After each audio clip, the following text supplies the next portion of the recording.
Hi, future entrepreneurs and small business owners. We are heading into week 6 where we're looking at some distribution strategies and starting to wrap up your business plan with some final specifics to it. Before we jump into that, let's take a quick peek at week 5, where we talked about marketing issues for a small business. We looked at some ethical concerns that you need to be aware of, as well as social media usage, not just by the business, but also by customers. So I hope you garnered a lot of information out of that and found it useful for your small business plan. Now this week, like I said, we're going to jump in and look at some distribution issues for a small business, specifically location. And I just want to warn you ahead of time that this review video may be a little bit longer than normal, because at the end, I'm going to talk a little bit about week 7's business plan project. It's a huge project, and I really encourage you not to wait until next week to start working on it. And as I said, we'll discuss that at the end of the video. But for right now, let's take a peek at week 6. To begin with, some of your learning objectives for this week will be describing small business distribution and how the efficiencies affect those channels of distribution. You will present circumstances under which buying or leasing or building is the appropriate option for you. You'll explore main considerations in setting price and break-even analysis, explain why and how a business might extend credit, if that's something you want to do. And then you'll learn a little bit about advertising, personal selling, specifically public relations is added into this week's assignments, sales, promotional tools, and some things like that. To learn about these things, please do read chapters 4 and 5 of your online textbook, the Harvard Business Review Entrepreneur's Handbook. Okay? So let's jump right into this, our discussion post for this week. So for it, we're going to take a look at location. Believe it or not, this is extremely important. I'm sure you've heard the phrase location, location, location. So yeah, it's really important.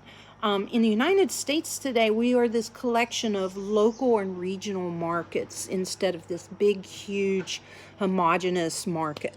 And for small businesses, this is especially important so that you identify the state and the city and the neighborhood in which you locate, and even the site that you pick out, especially if you are a brick-and-mortar location.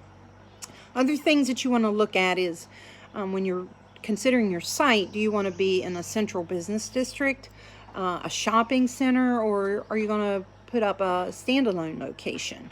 Are you going to sell online as well? Maybe you're selling only on online, but hang in there, because location is still important for strictly e-commerce as well. I'll get to that here in just a minute.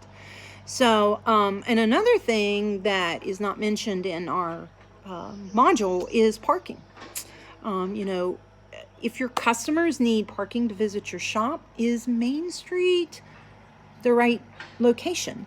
Do you need to be, if they do need parking, should you be located on a lot where you can provide parking? Or maybe you need to be near a parking garage. Maybe parking isn't even important. If your target market doesn't drive, such as teenagers or maybe the elderly, I know some of you have projects that have those target markets. Maybe putting your location within walking distance where it's more convenient and safe for them to walk to your establishment is a better idea. One of the best examples that I can think of with location strategy that I want to share with you is Walgreens, and I've provided a couple links to you in regards to Walgreens location strategies. They're making some changes, but you're probably familiar with their original tagline, "On the corner of happy and healthy." If you notice, though, most Walgreens stores are actually located on the corners of busy intersections, right? Well, this is an intentional strategy to provide convenience for their customers. And they pick out very busy intersections. And, but as I mentioned in the past couple years, they have reshaped that model to be a little more focused on the needs of a specific area instead of using this generic strategy for all locations. They are looking at building smaller stores for smaller areas, but their location strategy, they integrated that theme not just in where their building was located, but in just that tagline on the corner of happy and healthy. So, this is something that you can add into the whole branding of your company, believe it or not. And as I mentioned, what about those of you who are online business only, e-commerce? But location is important for e-commerce. Will you sell the product just on your website? Will you sell through Amazon, eBay, Craigslist, or other e-retailers? If you do, are you willing to pay their fee? Because you don't do it just for free. You've got to pay them to sell your product. Will selling your products or services bring in enough business to justify that fee? These are all some things you have to consider for e-commerce. For your location post, for your discussion post this week, you'll be given 2 scenarios for location.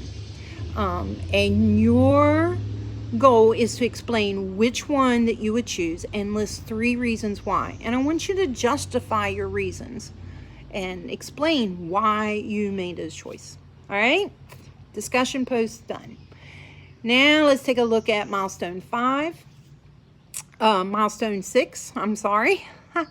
Milestone 6. In this milestone, you're going to focus on timelines, critical risks, assumptions, and benefits to your community as part of your business plan. This is just adding more to your business plan.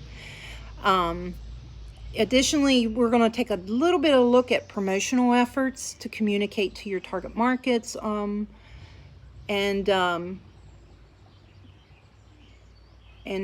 maybe some pricing. Okay, so there's 4 parts to this particular milestone, and I encourage you to use headers to help you keep your thoughts and your paper organized.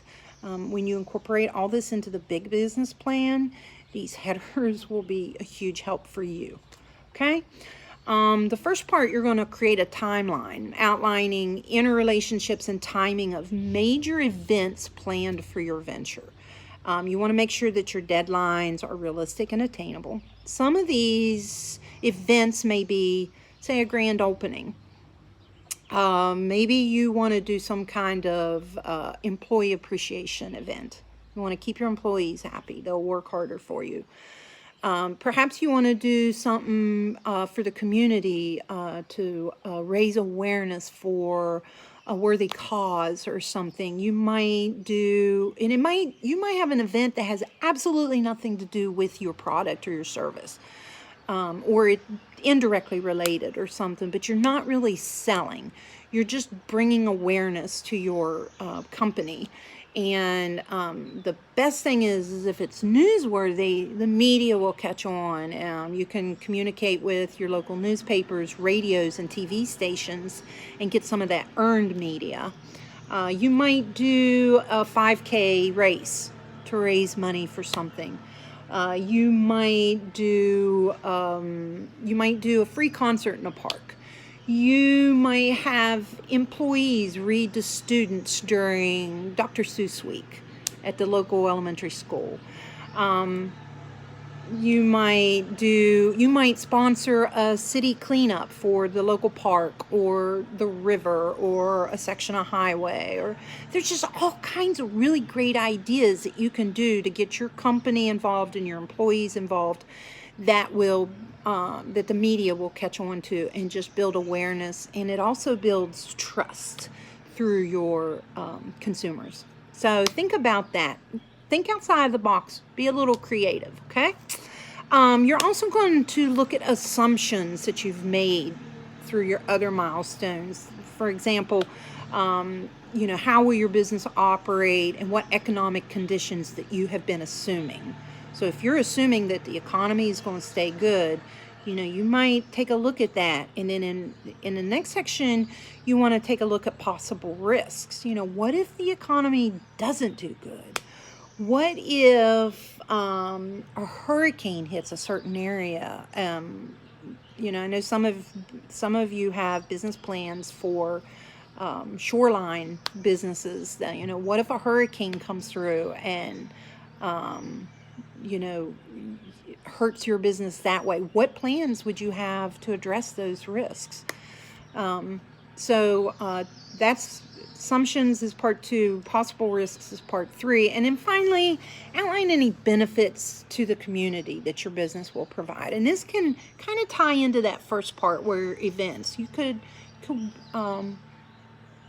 support that. You might look at recycling. You might look at using green marketing.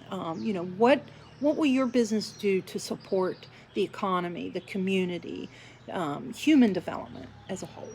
Okay, so that's milestone 6.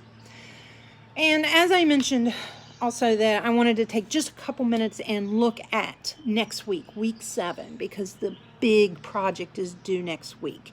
And in this project, you're going to compile all the milestones that you've done and put them together to complete this business plan. The final business plan will include all those elements and revised according to the feedback that I've given you throughout the course. If you still have questions about revisions or feedback that I've given you or something like that, please don't hesitate to contact me, and I'll try to help you out. As I said, this will be a big project. It's going to take a lot of time to do it, so I really encourage you to start this week, just taking it one module at a time. As I said, use the feedback that I've provided, make revisions and improvements. Be sure to look at the rubric for the final project so that you meet the criteria and you don't miss anything. And I can't stress it enough. Please use headers for your final business plan. When I do a written assignment, that's the very first thing I do. I put in my headers of what is required for that section, for that part of the business plan. And then I focus on one header at a time. It will keep you and your paper really well organized. And it makes it easier for the potential investor or the bank or whoever to read it and follow along with your thoughts. Okay? So that is all for this week. I apologize, I am a little bit over, but a lot of important information I wanted to share with you. We will cover, of course, I'll cover more on week 7 next week in that video review. If you have any questions, please reach out to me and I'll help you out. If you are behind, I strongly encourage you to really try hard this week to get caught up. I know that's hard, but you've got a lot to do in just the next couple weeks. All right? But good luck.